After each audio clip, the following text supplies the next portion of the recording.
Το 1871, στο μικρό ελληνικό κράτος, ένα από τα σημαντικά μέτρα που έλαβε η κυβέρνηση του Αλέξανδρου Κουμουνδούρου ήταν η ανακατανομή 2.650.000 στρεμμάτων γης και η διανομή αυτών των χέρσων εθνικών κτημάτων στους μέχρι τότε ακτήμονες αγρότες. Κυρίως στην Πελοπόννησο, επειδή εκεί τα κτήματα που αποκτούσαν οι νέοι ιδιοκτήτες ήταν μικρά, αυτοί όπως ήταν φυσικό στράφηκαν στις πιο αποδοτικές καλλιέργειες αναστρέμμα, όπως η ελαιοπαραγωγή και η σταφιδοκαλλιέργεια. Δηλαδή, στα λίγα στρέμματα του κάθε γεωργού καλλιεργούνταν αμπέλια ή ελαιόδεντρα που απαιτούσαν πολύ εντατική και επίπονη εργασία, αλλά απέδιδαν και αξιόλογα κέρδη. Ακόμα και οι εποχιακοί μετανάστες από την Ιταλία, τη Βουλγαρία αλλά και από την Οθωμανική Αυτοκρατορία εργάζονταν στην καλλιέργεια των αμπελώνων. Έτσι, το αγροτικό νοικοκυριό κατάφερε να εξασφαλίζει τα έσοδα για την επιβίωσή του από την εντατική σταφιδοκαλλιέργεια ενός μικρού κλήρου. Περίπου 350.000 οικογένειες επωφελήθηκαν από τη διανομή των εθνικών γεών. Όμως, η εντατική σταφιδοκαλλιέργεια επηρέασε αρνητικά την καλλιέργεια των δημητριακών, με αποτέλεσμα να απαιτούνται σημαντικά ποσά για την εισαγωγή σιτηρών, ενώ και σε αρκετές περιπτώσεις ακόμα και η ελαιοπαραγωγή υποβαθμίστηκε. Μετά το 1870, ακόμα και αιωνόβιοι ελαιώνες ξεριζώθηκαν για να μετατραπούν σε αμπελώνες. Μέχρι το 1890 η σταφίδα έγινε το κύριο εξαγωγικό προϊόν της χώρας και ήταν ρυθμιστικός παράγοντας για την είσοδο συναλλάγματος στη χώρα αλλά και για το ισοζύγιο εξωτερικών συναλλαγών της. Κυρίως η βορειοδυτική Πελοπόννησος παρήγαγε υψηλής ποιότητας σταφίδα που ήταν ιδιαίτερα ανταγωνιστική στη διεθνή αγορά με μεγάλη απορροφητικότητα στη Μεγάλη Βρετανία. Μια ευνοϊκή συγκυρία μάλιστα το 1878, λόγω της φιλοξήρας που έπληξε τότε τα γαλλικά αλλά και τα ισπανικά αμπέλια, αύξησε υπέρμετρα τη ζήτηση της πελοποννησιακής σταφίδας, αφού η ινοπαραγωγή της Γαλλίας και της Ιβηρικής Χερσονήσου αναπλήρωσαν τις απώλειές τους με ελληνικά σταφύλια. Στις δεκαετίες του 1880 και 1890 η παραγωγή σταφίδας αυξήθηκε με ηλικιώδεις ρυθμούς για να καλύψει και την αυξημένη γαλλική ζήτηση, ενώ όπως ήταν φυσικό η μεγάλη ζήτηση αύξησε παράλληλα και την τιμή της. Έτσι η σταφίδα έγινε το χρυσοφόρο εθνικό προϊόν και μοχλός ανάπτυξης της χώρας. Στη βορειοδυτική Πελοπόννησο μάλιστα μπορούμε να πούμε ότι δημιουργήθηκε η κοινωνία και ο πολιτισμός της σταφίδας. Όμως όλα τα ωραία έχουν ένα τέλος. Έτσι και για τη σταφίδα. Αφού οι γαλλικοί και οι ισπανικοί αμπελώνες συνήλθαν, μια τεχνητή απροθυμία και δίθεν αδιαφορία των Εγγλέζων για εισαγωγές ελληνικής σταφίδας οδήγησε σε κατάρρευση το εθνικό προϊόν. Η αυξημένη παραγωγή δεν μπορούσε να απορροφηθεί από τις διεθνείς αγορές και η τιμή της σταφίδας έπεφτε δραματικά. Έτσι, στα τέλη της δεκαετίας του 1890 και στις αρχές της πρώτης δεκαετίας του 20ου αιώνα, η υπερπαραγωγή της σταφίδας άφηνε ένα μεγάλο μέρος της παραγωγής αδιάθετο, ενώ ακόμα και η μικρή ποσότητα που απορροφούσε κυρίως η εσωτερική αγορά είχε πολύ χαμηλή τιμή. Το σταφιδικό ζήτημα ήταν ένα από τα κύρια ζητήματα που οδήγησαν την κυβέρνηση του Τρικούπη στην πτώχευση του 1893 και τις έντονες κοινωνικές αναταράξεις που ακολούθησαν. Αν και η φράση «δυστυχώς επτοχεύσαμεν» ενώπιον της Βουλής αποδίδεται στον Τρικούπη, αυτός ουδέποτε τη διατύπωσε όπως αποδεικνύεται από την ανάγνωση των πρακτικών της Βουλής. Η πτώχευση θα μπορούσε να αποφευθεί τουλάχιστον εκείνη τη στιγμή αν ο βασιλιάς Γεώργιος ο πρώτος υποστήριζε τις κινήσεις του Χαρίλαου Τρικούπη για τη σύναψη νέου δανείου για την αντιμετώπιση του χρέους.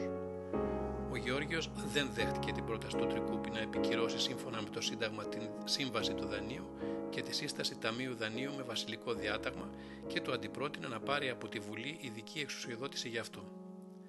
Αν και ο Τρικούπης ασκούσε ιδιαίτερες πιέσεις στο βασιλιά Γεώργιο, αυτός του ζήτησε προθεσμία 48 ώρων για να το σκεφτεί. Σε αυτό το διήμερο, με ένα κρυπτογραφημένο τηλεγράφημα που έφτασε στο Λονδίνο από τα ανάκτορα, δινόταν η εντολή να πουληθούν στο εκεί χρηματιστήριο ελληνικά ομόλογα πολλών εκατομμυρίων, αφού οι τιμές τους ανέβαιναν καθημερινά εν ώψη του σχεδιαζόμενου νέου ελληνικού δανείου. Ο Τρικούπης φυσικά οδηγήθηκε σε παραίτηση και σε λίγο διάστημα και η χώρα σε πτώχευση. Η χρεοκοπία αλλά και ο χαμένος ελληνοτουρκικός πόλεμος του 1897 με τις δυσβάστακτες πολεμικές αποζημιώσεις των 4 εκατομμυρίων λιρών στην Τουρκία έφεραν την πλήρη αδυναμία πληρωμών και το διεθνή οικονομικό έλεγχο το Φεβρουάριο του επόμενου χρόνου. Η φτώχεια, η ανεργία και η εξαθλίωση έφεραν την τοκογλυφία και την εκμετάλλευση. Εκεί όπου η σταφίδα είχε φέρει τον πλούτο για μια 20ετία, επικρατούσε η μιζέρια. Έτσι δεν άρχισαν να εκδηλωθούν τάσεις φυγής στην ξενιτιά, κυρίως του ενεργού εργατικού δυναμικού. Ακόμα ένα πρόβλημα που εμφανίστηκε στην ελληνική κοινωνία στην περίοδο 1881-1896 ήταν το πρόβλημα των μεγάλων ιδιοκτησιών γης στις νέοαπελευθερωμένες περιοχές της Θεσσαλίας και της Άρτας. Ενώ από την εποχή ακόμα του Καποδίστρια το κράτος δεν ευνοούσε τις μεγάλες γεωκτησίες, στην περίπτωση της Θεσσαλίας η κυβέρνηση Τρικούπη το 1881 ακολούθησε διαφορετική στάση αφού βρέθηκε σε πλήρη αδυναμία να αποτρέψει την τσιφλικοποίηση της Θεσσαλίας. Ενώ ο Αλέξανδρος Κουμουνδούρος το 1871 είχε εξαγγείλει την πρώτη αγροτική μεταρρύθμιση που απέδιδε τα εθνικά κτήματα στους καλλιεργητές τους, με την προσάρτηση της Θεσσαλίας τα πράγματα εξελίχθηκαν διαφορετικά. Και αυτό επειδή εκεί όλες οι καλλιεργήσιμες τουρκικές εκτάσεις ενοποιήθηκαν, μετασχηματίστηκαν σε μεγαλογεοκτησίες, τσιφλίκια και πέρασαν στα χέρια πλούσιων Ελλήνων χρηματιστών της Διασποράς. Και αυτό έγινε σχεδόν ταυτόχρονα με την υπογραφή της συνθήκης μεταξύ Ελλάδος και Τουρκίας για την παραχώρηση της Θεσσαλίας στο ελληνικό κράτος. Από το 1881 μέχρι το 1884 οι τότε αποχωρούντες Τούρκοι μικροϊδιοκτήτες έκαναν αθρώες μαζικές αγοροπολισίες στην χρηματιστηριακή αγορά της Κωνσταντινούπολης. Μετά από όλες αυτές τις μεταβιβάσεις, ως νέοι ιδιοκτήτες τσιφλικιών εμφανίστηκαν πολύ μεγάλοι εθνικοί ευεργέτες του εξωτερικού. Οι περισσότεροι από αυτούς ήταν χρηματιστές και τραπεζίτες. Έτσι, στη Θεσσαλία και την Άρτα, δηλαδή στις νέες χώρες, 16 τσιφλίκια ανήκαν στον Κωνσταντίνο Ζάπα, 32 στον Παύλο Στεφάνοβιξ Σκυλίτζη, αρκετά στο Χριστάκη Ζωγράφο, στον Ζαρίφη, στον Τερτύπη, στον Καρτάλη, στον Αβέροφ και στον Ανδρέα Συγκρό. Ο Ανδρέας Συγκρός μάλιστα, για να διευκολύνει αυτές τις κτηματικές αγοροπολισίες, ίδρυσε την προνομιούχο τράπεζα Υπηροθεσσαλίας και έκοψε χρήμα για τις εκεί συναλλαγές. Θεωρητικά και οι αγρότες μπορούσαν να αγοράσουν κτήματα με δάνειο από την προνομιούχο τράπεζα Υπηροθεσσαλίας. Η τράπεζα όμως δάνειζε μόνο το μισό της αξίας του κτήματος, ενώ το άλλο μισό θα έπρεπε να το δανειστούν από τους τοκογλύφους. Επειδή ήταν σχεδόν αδύνατη η αποπληρωμή των δύο δανείων αλλά και των υπέρογκων τόκων στους τοκογλύφους, όσοι αγόρασαν με αυτόν τον τρόπο έχασαν όχι μόνο τα κτήματα που είχαν αγοράσει, αλλά και ό,τι άλλο είχαν υποθηκεύσει. Στο πλαίσιο του εξυγχρονισμού του ελληνικού αστικού δικαίου, το ελληνικό κράτος αναγνώρισε μόνο την πλήρη κυριότητα επί των κτημάτων, ενώ θεώρησε ότι η νομή των κολύγων ήταν ένας φεουδαρχικός περιορισμός της κυριότητας. Μέχρι τότε ο καλλιεργητής ήταν προσδεδεμένος στη γη και ακολουθούσε τη μεταβίβασή της σαν συμπλήρωμά της. Όμως τελικά με αυτόν τον αποχωρισμό των καλλιεργητών από τη γη, ο αγρότης υπέγραφε ετήσιο συμβόλαιο και παρέμενε ακτήμονας εξαρτώμενος από τη μεγάλη γεωκτησία. Έτσι, ενώ στην παλιά Ελλάδα οι καλλιεργητές με την αγροτική μεταρρύθμιση του 1871 έγιναν μικροϊδιοκτήτες, στη Θεσσαλία συνέχισαν να είναι ακτήμονες και προλετάριοι. Ο ίδιος ο Τρικούπης για το θέμα της Θεσσαλίας είχε πει στη Βουλή: «Εάν επιβάλλομεν τη διανομή των κτημάτων εις τους καλλιεργητάς, όπως μου το ζητείτε, θα εκδιώξομεν εξ Ελλάδος το χρήμα των Ελλήνων του εξωτερικού. Η κατάσταση στην Θεσσαλία πρέπει να παραμείνει ως έχει, διότι τούτο απαιτούν τα γενικότερα συμφέροντα της χώρας μας».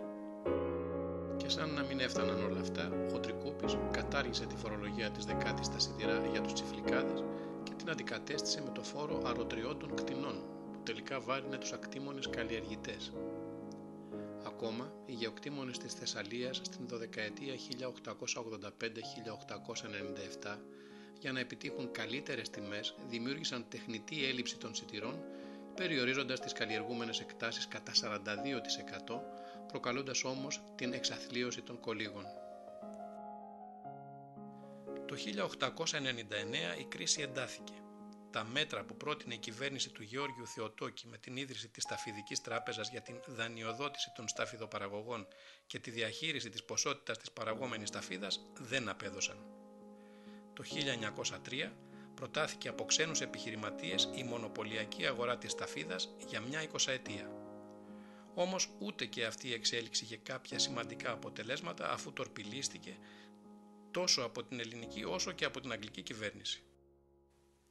Ακολούθησε μεγάλη αναταραχή με ένοπλες εξεγέρσεις και πτώση της κυβέρνησης Θεοτόκη τον Ιούνιο της ίδιας χρονιάς.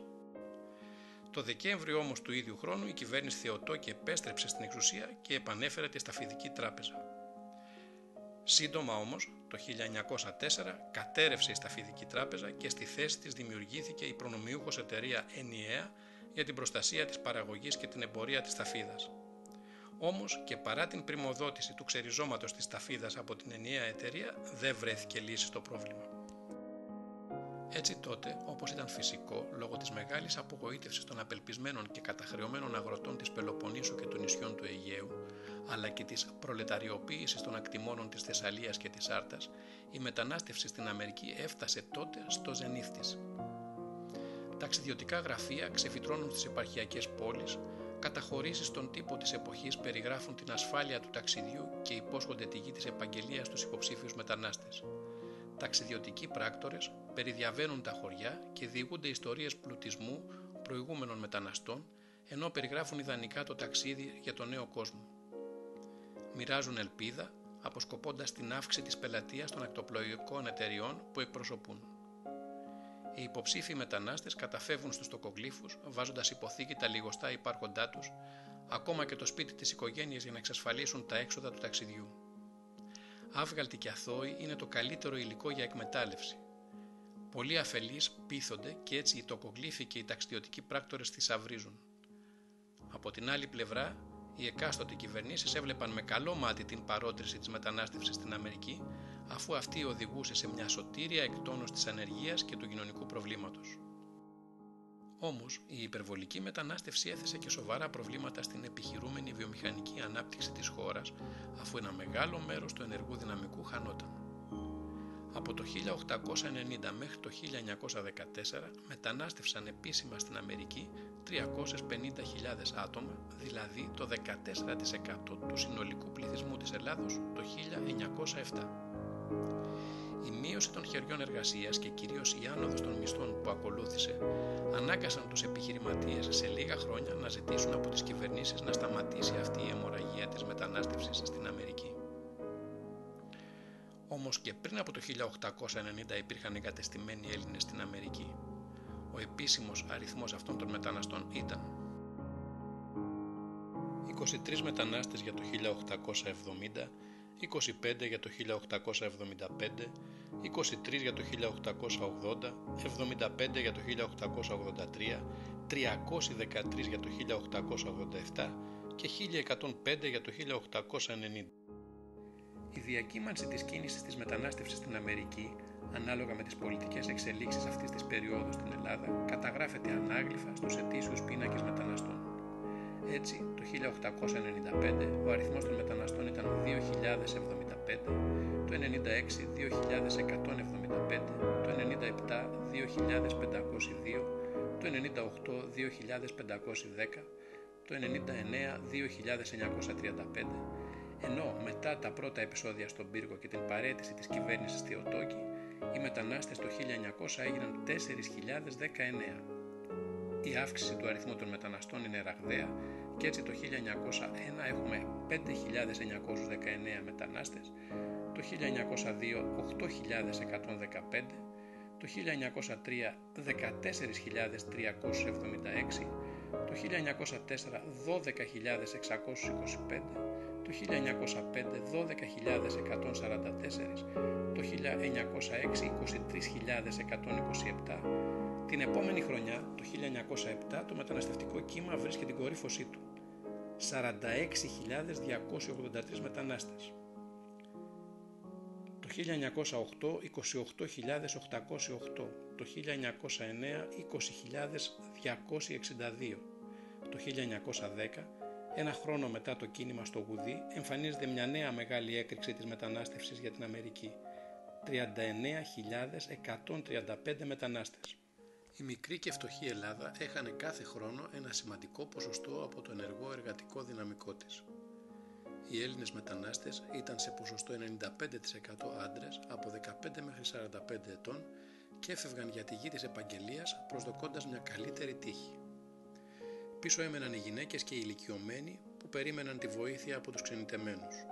Ερήμωση και εγκατάλειψη της γης, τα χωράφια έμεναν χέρσα.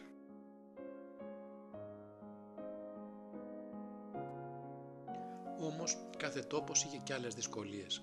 Στην νοτιοδυτική Μεσσηνία και ιδιαίτερα στη Λιγούδιστα, τη σημερινή χώρα του Δήμου Νέστορος, τα πράγματα ήταν ακόμα πιο δύσκολα.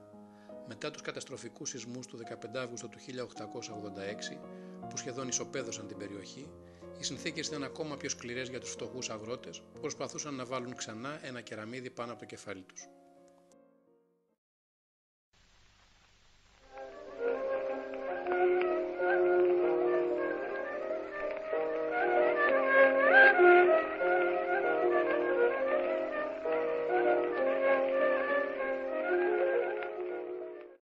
Το Ellis Island και το Castle Garden στη Νέα Υόρκη, το καστιγκάρι για τους μετανάστες, έγινε για πολλά χρόνια προορισμός ελπίδας για 25.000 Ελληνόπουλα κάθε χρόνο.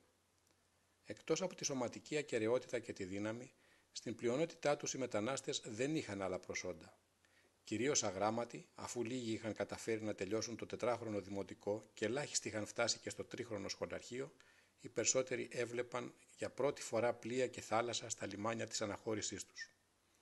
Άβγαλτοι και αθώοι, δυνατοί αλλά και καταχρεωμένοι και στερημένοι ήταν το καλύτερο υλικό για εκμετάλλευση.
Στην προσπάθειά τους να προσελκύσουν πελάτες από τους μέλλοντες μετανάστες, οι διάφορες εταιρείες ταξιδίων τους ενημερώνουν με καταχωρήσεις τους στον τοπικό τύπο. Στην εφημερίδα Φως της Καλαμάτας και της Μεσσηνίας, στις αρχές του 1906, βρίσκουμε την καταχώρηση. Favre Line, γαλλική υπεροκειάνιος ατμοπλοεία, το μέγα θαλαμιγόν ατμόπλιο ναυτής Μασσαλία, με 1.200 κρεβάτια, 2 τέλεια νοσοκομεία, υπηρεσίαν και μαγειρικήν ελληνικήν και πάσαν ευκολίαν διεπιβάτας αναχωρεί εκαλαμών, άνευ μεταβιβάσεως και άνευ ουδεμιάς προσεγγίσεως κατευθείαν δια Νέαν Υόρκην, την 1η Κυριακήν της 40ης Ήτη, την 19η Φεβρουαρίου 1906. Διάρκεια ταξιδίου εκαλαμών μέχρι Νέας Υόρκης ημέρε 14. Από τη συνέχεια της αγγελίας μπορεί να καταλάβει κανένας τις συνθήκες που επικρατούσαν εκείνη την εποχή για τους μετανάστες. Μοναδική ευκαιρία για τους μετανάστες της Μεσσηνίας, Πηλίας, Τριφυλίας, Ολυμπίας και Λακωνίας, καθώς κατερχόμενοι οι μετανάστες των μερών αυτών εις Καλάμας έχουν εισφαλισμένη την αναχώρησή των δια του ανωτέρου ατμοπλίου, αποφεύγουσι την βραδύτητα και έξοδα της μεταβάσεως αυτών εις Πειραιά και ευρίσκουν και το εισιτήριόν των κατά 20 τουλάχιστον δραχμάς ευθυνότερον. Προς τούτης, θα είναι βέβαιοι οι μετανάστε ότι επιβιβαζόμενοι επί του ατμοπλίου τούτου θα αποβιβαστώσει ελευθέρως εις Νέαν Υόρκην, διότι άμα τι επιβιβάσει τον εντάφθα θα θεωρηθώσει και θα εμβολιαστώσει παρά 2 Αμερικανών ιατρών ήτινες ευρίσκονται πάντοτε εντός του ανωτέρου ατμοπλίου και θα τους επισκέπτονται καθεκάστην.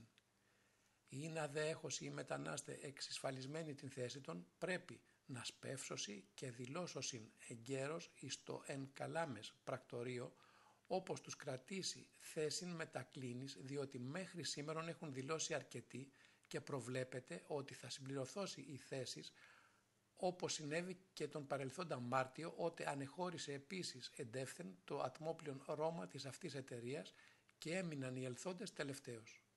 Εισιτήρια διαμετανάστας μετατροφής και κλίνης εκκαλαμών, σειροδρομικά εισιτήρια δια όλα τα μέρη της Αμερικής και ασφάλεια του ναύλουντων, λαμβάνουσι παρά του μόνου πράκτορος Καλαμών, κυρίου Γεωργίου Αλεξάνδρου Σταμπολτζή, δυτική γωνία μεγάλης οικίας κυρίου Π. Νι Ψάλτη, προς τον οποίον δύνανται να απευθύνονται και ταχυδρομικώς.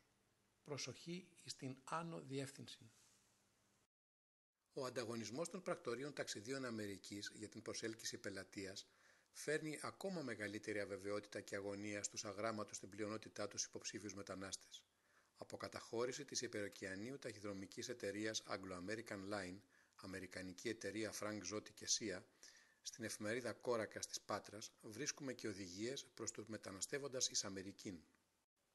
Οι μέλλοντες να μεταναστεύσωσιν, ας μην νομίσουν ότι μόνον η εξοικονόμηση των χρημάτων δια το εισιτήριον και λοιπά έξοδα του ταξιδίου δύναται να τους εξασφαλίσει την εσίαν εις τας διαφόρους πόλεις της Αμερικής άφιξήν των. Όσοι των μεταναστών εσκέφθησαν ούτω, δεν κατόρθωσαν να φτάσουν στο τέλος του ταξιδίου των εκτός ολίγων και ούτι αφού περιεπλανήθησαν εις διαφόρους λιμένας της Ευρώπης πλέον του μηνός και αφού υποστώσιν τα βάσανα του Οδυσσέως. Και ο λόγος είναι διότι όλη εταιρεία αναλαβούσε τη μεταφορά μεταναστών δεν έχουσι τα μέσα της ταχείας, ασφαλούς και ανέτου μεταφοράς αυτών. Παραλαμβάνουν τους μετανάστες εκ πατρών ή Πειραιώς, τους υπόσχονται φούρνους με καρβέλια περί του ταχαίως και ανέτου ταξιδίου των και αφού τους μπαρκάρουν ας κάμουν το σταυρόν τους για να φτάσωσι. Αλλά μήπως άμα φτάσουν εις Αμερικήν ετελείωσαν τα βάσανά τους. Εκεί πάλι να αρχίζει άλλο μαρτύριον. Το πώς δηλαδή να κατορθώσουν να μην τους γυρίσουν πίσω αμερικανική αρχέ. Διότι από τα σκακουχίας του ταξιδίου, από την ακατάλληλον τροφήν και από τα μαρτύρια τα οποία υφίστανται φτάνουν πλέον όχι άνθρωποι υγιείς αλλά πτώματα. Και η πρώτη αναχωρήσεώς των υγιείς και εύρωστοι μετανάστε εις το τέλος του ταξιδίου τον παρουσιάζουν όψη φυσικών ανθρώπων, οπότε οι αμερικανικοί αρχέ τους λέγουν «Κύριοι, δεν είστε για εδώ, πηγαίνετε από εκεί που ήλθατε». For over 20 million people, Ellis Island was the gateway to the American dream. From 1892 to 1954, it was the headquarters for U.S. immigration. The people who arrived there brought to life the Statue of Liberty's inscription, "Give me your tired, your poor, your huddled masses yearning to breathe free." And they came, At a rate of about 1 million a year, immigrants arrived in New York City's harbor from every country in the world. Ellis Island was dubbed Heartbreak Island. Families would be separated if members had a history of crime, political agitation, or contagious disease. Many could not face deportation, and it's estimated that thousands committed suicide. For many immigrants, the voyage to Ellis Island meant selling all personal possessions, plus additional debt, just to buy the fare. After weeks crammed into the overcrowded steerage of a ship on the stormy Atlantic, Ellis Island represented the final hurdle.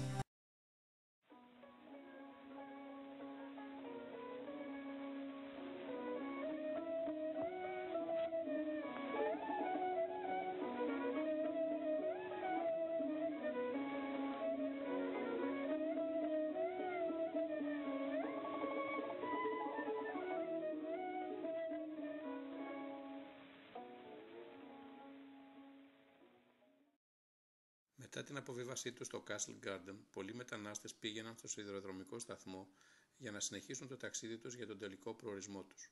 Ας δούμε τώρα την εικόνα που συναντούσαν τότε βγαίνοντας στη Νέα Υόρκη.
Το ίδιο δύσκολο ήταν βέβαια και για την οικογένεια του Παναγιώτη Μπύρη. Αφού το σπίτι του στην Καβελαριά ισοπεδώθηκε, όπως και οι υπόλοιποι συγχωριανοί τους εγκαταστάθηκαν λίγο πιο πάνω στη Λιγούδιστα. Ο Παναγιώτης και η Ευγενία Μπύρη είχαν 5 παιδιά, 4 γιους, το Γιαννάκη, τον Νίκο, τον Χρήστο και το Φώτη, καθώς και μια κόρη, τη Μαριάνθη. Το 1904, όπως και πολλοί άλλοι συγχωριανοί του, ο 25χρονος πρωτότοκος γιος τους, ο Γιαννάκης, ακολουθώντας το μεταναστευτικό ρεύμα που σάρωνε τον τόπο, πήρε τη μεγάλη απόφαση να πάει να καζαντήσει στην Αμέρικα. Από τη Λιγούδιστα πήγε στον Πύργο και από το Κατάκολο έφτασε άγνωστο από ποιο δρόμο στην Αμβέρσα. Τα ίχνη του εντοπίζονται και σήμερα από τα αρχεία των μεταναστών του Ellis Island στο πλοίο Kroonland της Red Star Line.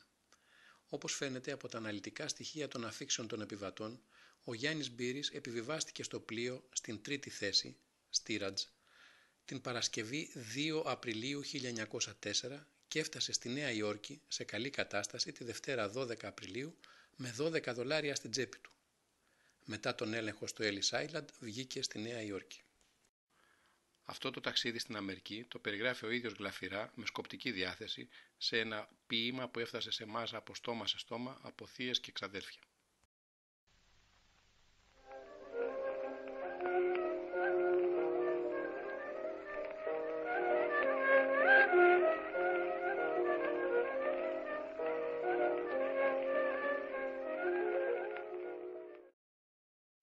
Επειδή εσχηματίστη στην Ελλάδα ρεύμα πάλι, κι είναι όλοι στο ποδάρι γέροντες μικροί μεγάλοι στην Αμέρικα να πάνε για να καζαντήσουν και νομίζανε εκεί πως μακάρι θα ζήσουν, 2 φίλοι ξεκινήσαμε από την Τριφυλία, Την άλλη μέρα φτάσαμε στον πύργο στην Ηλία. 2 μέρες εκαθίσαμε στην ανωτέρω πόλη, γιατί είχε εμπορεύματα και έβγαζε το βαπόρι. Ήρθε καιρός καμιά φορά και μπαίνω στο βαπόρι. Εκείθε με πετάξανε, εκείθε εις την πλώρη. Τι κόσμος απερίγραπτος, τι φάτσες Ιουδαίων, σε ένα στενό με βάλανε μαζί με έναν Εβραίο. Τότε αποχαιρέτησα τη δόλια την πατρίδα. Στο πέρασμα του χρόνου, οι στίχοι του ποίηματος και συνεπώς τα ίχνη του ταξιδιού από τον πύργο μέχρι την Αμβέρσα έχουν χαθεί. Μετά 2 μερόνυχτα φτάσαμε στην Αμβέρσα. Εκεί με τα νοήματα ζητήσαμε λίγο φαΐ να φάμε και πάλι στο δρόμο μας να πάμε. Κι ανάλογο εφάγαμε κι αν βοδινό βραστό, δεν ξέρω αν ήταν χελώνα ή χοιρινό παστό. Εδώ έχουμε κι άλλους χαμένους στο πέρασμα του χρόνου στίχους. Έτσι δεν έχουμε περισσότερα στοιχεία για τη διαμονή του στην Αμβέρσα, καθώς και για την αναχώρηση του πλοίου για τη Νέα Υόρκη. Η περιγραφή συνεχίζεται με μια τρικυμία που συνάντησε το πλοίο 4 ημέρες μετά τον απόπλουτο. Μετά ημέρες 4 αρχίζει τρικυμία. Στην Παναγιά ετάξαμε χρυσή λαμπάδα μία. Τότε κλάματα, δάκρυα και θρήνη, ενός Εβραίου άξαφνα του τρίβει το μπουρίνι. Αμέσως στη θάλασσα τον πέταξαν οι ναύτες, χωρίς παπά και δίχως νεκροθάφτες. Ήρθε καιρός καμιά φορά και πάβει η τρικυμία και αρχίσαμε τα γλέντια μας και τη χορομανία.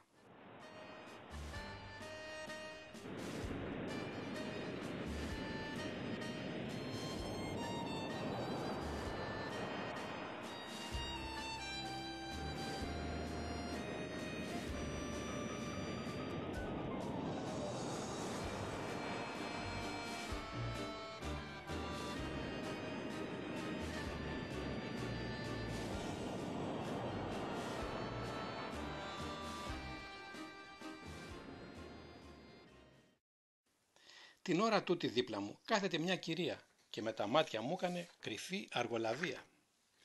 Πίσω μου σ' έχω σατανά και κάνω το σταυρό μου. Σε εξορκίζω διάβολε, φύγε από εμπρός μου. Μετά ημέρες 12 σε ένα νησί εφτάσαμε, του Τέστην Καστιγκάρη, που σε ρωτάνε πού θα πας και ποιος θα να σε πάρει. Τι εργασίες έκανες, ποιος σου στείλε τον άβλο και ακόμα κάτι άλλο.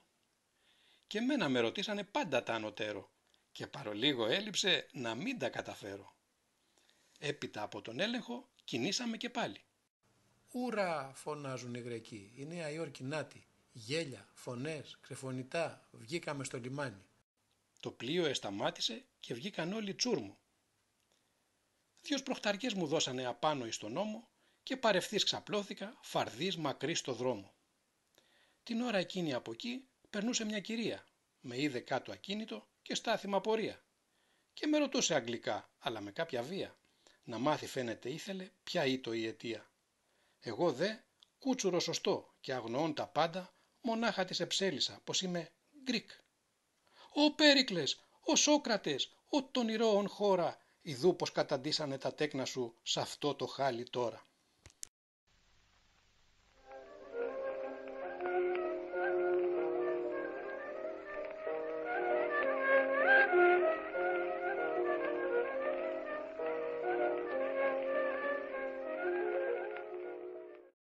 Ας δούμε τώρα τι συνάντησε τότε βγαίνοντας στη Νέα Υόρκη και στη Βοστόνη.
Τελικός προορισμός του ήταν το Πίμποντι της Μασαχουσέτης, στα βόρεια της Βοστόνης, όπου ήδη έμενε ο συγχωριανός του Νικόλαος Ροκανάς, που του είχε στείλει την απαιτούμενη για τη μετανάστευσή του στην Αμερική πρόσκληση.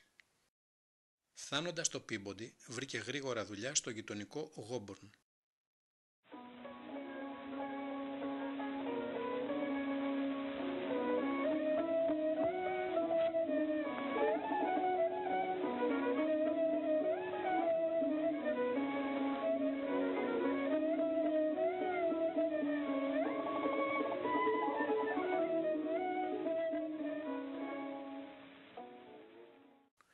Εργάτης σε βρυσοδεψείο. Έτσι, μέσα σε δύσκολες και βρώμικες συνθήκες, ξεκίνησε το αμερικάνικο όνειρο για αυτόν. Τα 2 επόμενα χρόνια τον ακολούθησαν σε αυτή τη μεταναστευτική του προσπάθεια και τα αδέρφια του. Φανταστείτε την απόγνωση των γονιών τους. Μετά το Γιαννάκη έφυγε ο Νίκος και στη συνέχεια, στις αρχές του 1906, πήγε στην Αμερική και ο πατέρας τους. Σκοπός του ήταν να προσκαλέσει αυτός εκεί και τα άλλα 2 ανήλικα αγόρια του, το Χρήστο και το Φώτη. Έτσι, σε μια μοναδική φωτογραφία, βγαλμένη το 1906 στη Βοστόνη, εικονίζονται και οι 5 άντρες της οικογένειας. Στην πάνω σειρά από αριστερά προς τα δεξιά, ο 13χρονος Φώτης, ο Νίκος και ο Γιαννάκης. Στην κάτω σειρά καθιστή, ο 15χρονος Χρήστος και δίπλα του ο πατέρας τους Παναγιώτης Μπύρης. Δίπλα του εικονίζεται και ένας άγνωστος σε εμάς φίλος τους. Αφού λοιπόν και οι μικρότεροι έφτασαν στην Αμερική, ο πατέρας τους γύρισε στην Ελλάδα. Στο Γόμπορν έμειναν όλοι μαζί για λίγα χρόνια. Οι μικρότεροι έκαναν δουλειές του ποδαριού, πουλώντας μπανάνες ή παγωτά στο δρόμο ή ακόμα μοιράζοντας ψωμί από το φούρνο στα σπίτια. Οι μεγαλύτεροι δούλευαν σε εργοστάσια. Ο Γιαννάκης συνέχιζε να δουλεύει στο βρυσοδεψείο. Όμως η κατεργασία του δέρματος δεν ήταν και η καλύτερη και αποδοτικότερη εργασία για αυτόν, αφού άλλωστε πληρωνόταν με το κομμάτι και όπως έλεγαν δεν του φτούραγε. Η αγωνία της καθημερινής βιοπάλης και η δύσκολη συμβίωση έφερνε και γκρίνια και αδικίες. Ο Γιαννάκης, σαν μεγαλύτερος, συγκέντρωνε και διαχειριζόταν τα μεροκάματα των μικρότερων. Επειδή όμως οι προκλήσεις ήταν πολλές, δεν έμεναν λεφτά για να κάνουν προκοπή.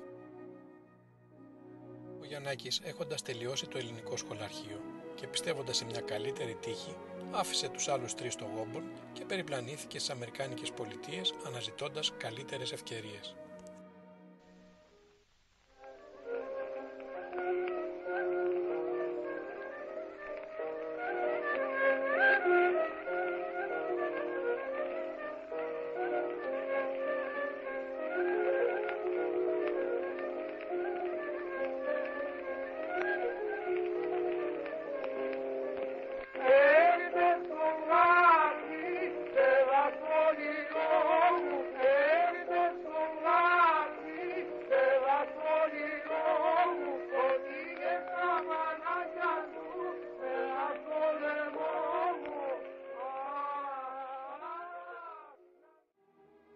Έτσι, οι άλλοι 3, ο Νίκος, ο Χρήστος και ο μικρότερος Φώτης, προσπαθώντας να ριζώσουν στην Αμερική, συνέχιζαν να δουλεύουν στο Γόμπορν.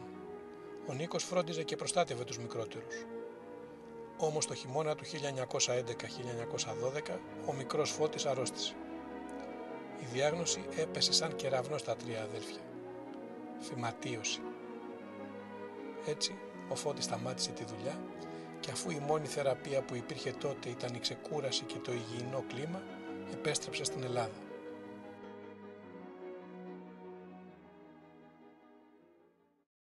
Την ίδια εποχή ο Γιαννάκης επέστρεψε από το Τέξας στο Γόμπορν και πληροφορήθηκε από τον Νίκο και τον Χρήστο τα καθέκαστα.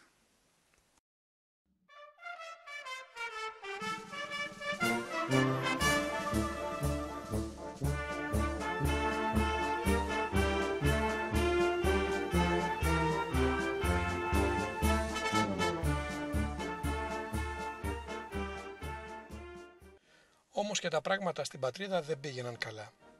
Από τις 17 Σεπτεμβρίου είχε κηρυχθεί επιστράτευση. Στις 4 Οκτωβρίου 1912 ξέσπασε ο πρώτος Βαλκανικός πόλεμος. Σερβία, Βουλγαρία, Μαυροβούνιο και στο τέλος και η Ελλάδα συμμάχησαν και κήρυξαν τον πόλεμο στην Οθωμανική Αυτοκρατορία. Αρχικά ο αναμενόμενος πόλεμος αλλά και ένα βασιλικό διάταγμα που καλούσε και τους μετανάστες στα όπλα διόγκωσαν το πατριωτικό ρεύμα εθελοντών σε όλες τις Αμερικανικές πολιτείες. Ήδη από την Παρασκευή 4 Οκτωβρίου 1912 πλοία με εθελοντές μετανάστες αναχωρούσαν για την Ελλάδα. Ταυτόχρονα από χορούς, κονσέρτα και άλλες εκδηλώσεις συγκεντρώνονταν χρήματα για την ενίσχυση αυτού του πατριωτικού ρεύματος των εθελοντών. Υπολογίζεται ότι τότε περισσότεροι από 30.000 Έλληνες μετανάστες γύρισαν σαν εθελοντές στην πατρίδα.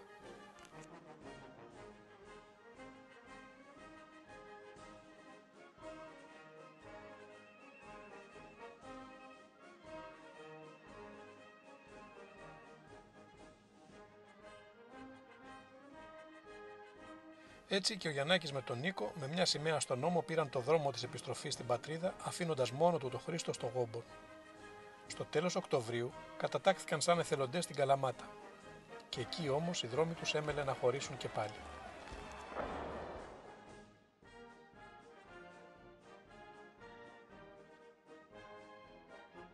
Ο Γιαννάκης έφυγε για το συγκρότημα του στρατού της Ηπείρου, ενώ τον Νίκο τον έστειλαν στη Μακεδονία.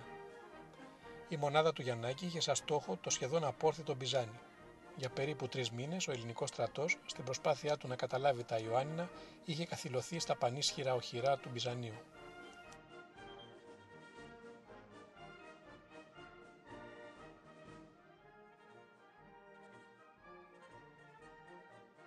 Το πολύ κρύο, οι σκληρές συνθήκες, ο πραγματικά βαρύς χειμώνας αυτής της χρονιάς στην Ήπειρο, αλλά και η θέα ενός νεκρού Τούρκου που κοίτονταν ανάσκελα με ανοιγμένο το κεφάλι, έκαναν τον 34χρονο τότε Γιαννάκη σε μια ανάπαυλα των συγκρούσεων να φύγει και να γυρίσει με τα πόδια στη χώρα.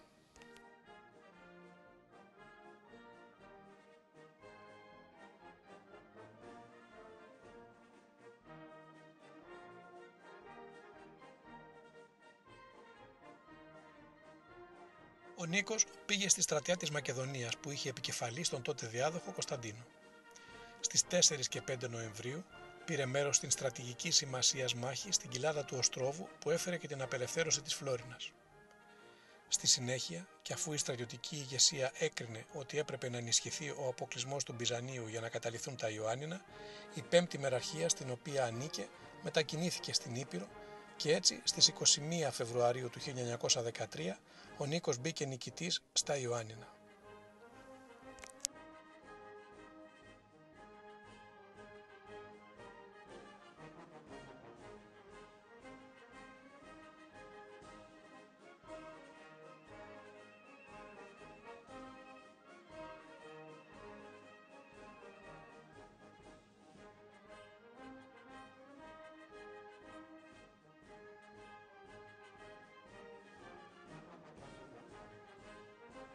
Μετά την τουλάχιστον περίεργη δολοφονία του βασιλιά Γεώργιου στις 5 Μαρτίου του 1913 στη Θεσσαλονίκη, τον διαδέχθηκε ο γιος του Κωνσταντίνος.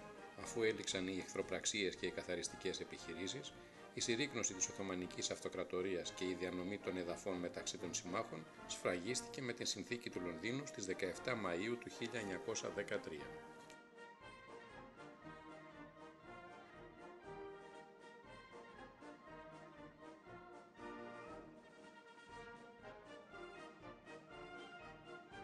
Η διανομή όμως των εδαφών μεταξύ των νικητών συμμάχων έγινε η αφορμή για τον Δεύτερο Βαλκανικό Πόλεμο. Και αυτό επειδή η Βουλγαρία, που πάντοτε προσέβλεπε στην προσάρτηση της Θεσσαλονίκης και την έξοδό της στο Αιγαίο, θεώρησε ότι τα κέρδη της ήταν λιγότερα και δυσανάλογα με τη συμμετοχή της στη συμμαχία. Έτσι, η Βουλγαρία επιτέθηκε στους πρώην συμμάχους της και τότε κυρίως η Ελλάδα και λιγότερο η Σερβία βρέθηκαν αντιμέτωπες με τους Βουλγάρους σε έναν σύντομο πόλεμο που κράτησε μόλις 1 μήνα με φόντο τη Μακεδονία και κυρίως τη Θεσσαλονίκη.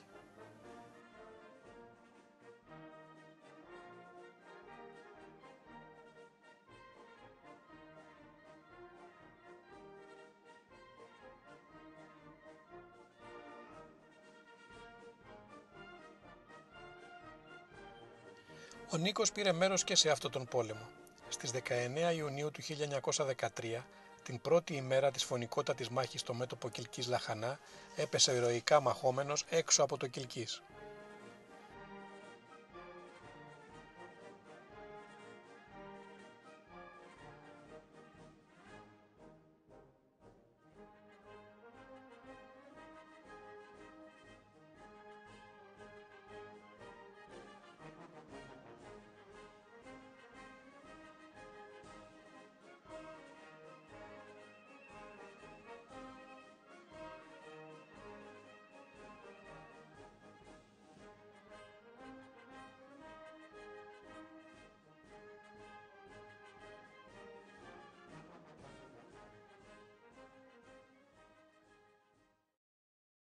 προσπάθειες ανέβρεσης του τάφου του που έγιναν σποραδικά σε διάφορες εποχές αργότερα δεν απέδωσαν.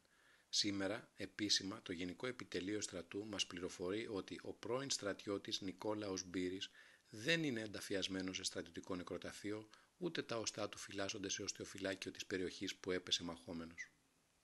Το όνομά του σήμερα κοσμεί το ηρώων των πεσόντων στη χώρα. Όπως όλοι οι συμμετέχοντες και οι πεσόντες στους δύο πολέμους, τιμήθηκε με μετάλλια που είχαν θέση με τα θάνατον παρασίμων. Στις κορδέλες των μεταλλίων που έστειλε το Γενικό Επιτελείο Στρατού υπήρχαν διεμβολές με τις μάχες που πήρε μέρος. Όστροβον, Ιωάννινα στο πρώτο μετάλλιο για τον Έλληνο-Τουρκικό πόλεμο και Κιλκής Λαχανά στο δεύτερο για τον Έλληνο-Βουλγαρικό πόλεμο. Μια ακόμα διεμβολή με σταυρό στο δεύτερο μετάλλιο επισήμενε το θάνατό του. Μαζί με τα μετάλλια, σαν αναμνηστικό της θυσίας του, έφτασε στη χώρα τιμητικά και η ξυφολόγχη του.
Στο άγγελμα του θανάτου του Νίκου, ο άρρωστος Φώτης γράφει ένα ποίημα για τον ηρωικό σπεσόντα αδελφό του.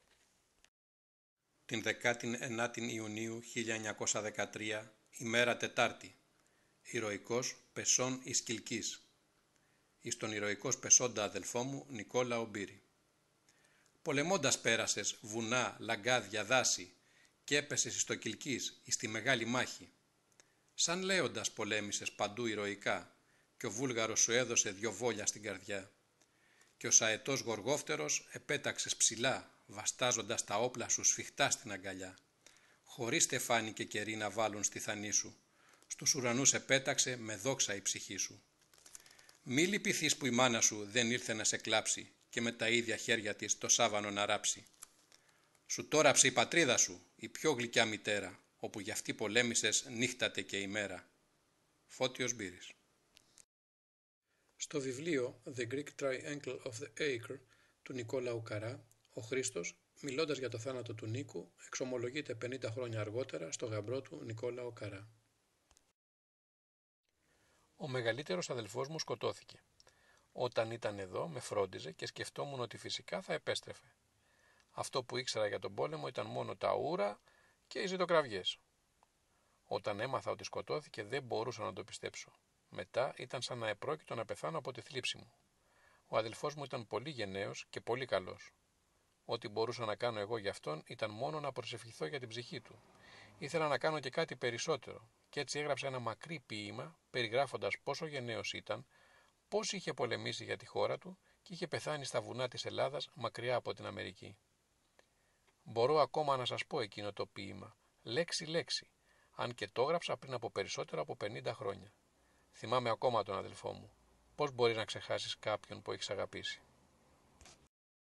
Όπως ήταν φυσικό, ο θάνατος του Νίκου ανέτρεψε την πορεία και τα σχέδια της οικογένειας. Ο Παναγιώτης Μπύρης έχασε τον ένα γιο του, ενώ έβλεπε και τον μικρό βαριά άρρωστο χτυπημένο από τη φυματίωση. Ο άλλος, ο Χρήστος, είχε μείνει μόνος του στην Αμερική. Μόνο του στήριγμα λοιπόν ήταν ο Γιαννάκης, που όμως ετοιμαζόταν να επιστρέψει και αυτό στην Αμερική. Έπεσαν επάνω του, κρεμάστηκαν στο λαιμό του, παρακαλώντας τον να μείνει, να του στηρίξει και να παντρέψει και την αδελφή του τη Μαριάνθη. Τότε ο Γιαννάκης απλά έσκησε τα έγγραφα της επιστροφής και τα ειστήριά του και έτσι χάθηκε για αυτόν το αμερικάνικο όνειρο.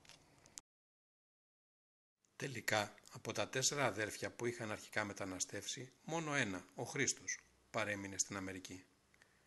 Παντρεύτηκε και έζησε στο Λόουελ της Μασαχουσέτης, όπου και σήμερα ζουν τα παιδιά του, η Ευγενία και ο Παναγιώτης, με τις οικογένειές τους. Τα δύο αδέρφια, ο Γιαννάκης και ο Χρήστος, ξανάσμιξαν το 1962, όταν ο Χρήστος, που είχε φύγει όπως είδαμε το 1906, επέστρεψε για πρώτη φορά στα πάτρια εδάφη μετά από 56 χρόνια.